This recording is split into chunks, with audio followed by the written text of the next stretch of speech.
क्रोध एक ऐसी बुराई है जो हमें सभी से दूर कर देती है। अगर क्रोध को काबू न किया जाए तो सब कुछ बर्बाद हो सकता है।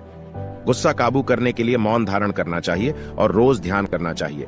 इस संबंध में गौतम बुद्ध की एक लोक कथा प्रचलित है। जानिए ये कथा।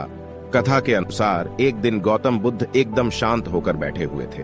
उन्हें इस अवस्था देखकर सभी शिष्यों को चिंता होने लगी। शिष्यों ने सोचा कि शायद तथागत का स्वास्थ्य ठीक नहीं है।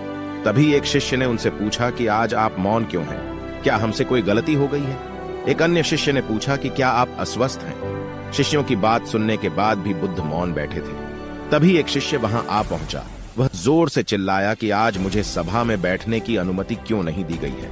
बुद्ध आंखें बंद करके ध्यान कर रहे थे।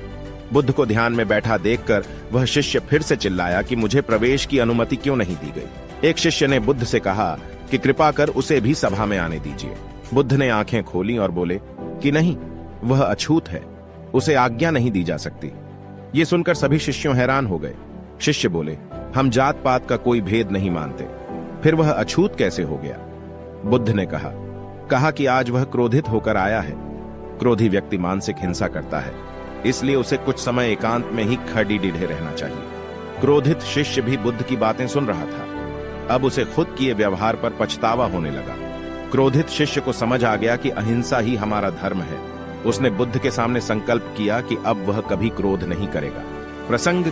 इस प्रसंग की सीख यह है कि हमें हर स्थिति में क्रोध को काबू करना चाहिए। क्रोध में कहे गए शब्दों से करीबी लोग भी दूर हो सकते हैं। क्रोध से बचने पर ही जीवन में शांति बनी रहती है। अगर वीडियो आपको पसंद आया है तो सब्सक्राइब और लाइक करिए। हमारे इस चैनल को और बने रहिए इस मोटिवेशन की जर्नी में हमारे साथ। और फाइनली, थैंक्स फॉर वॉचिंग।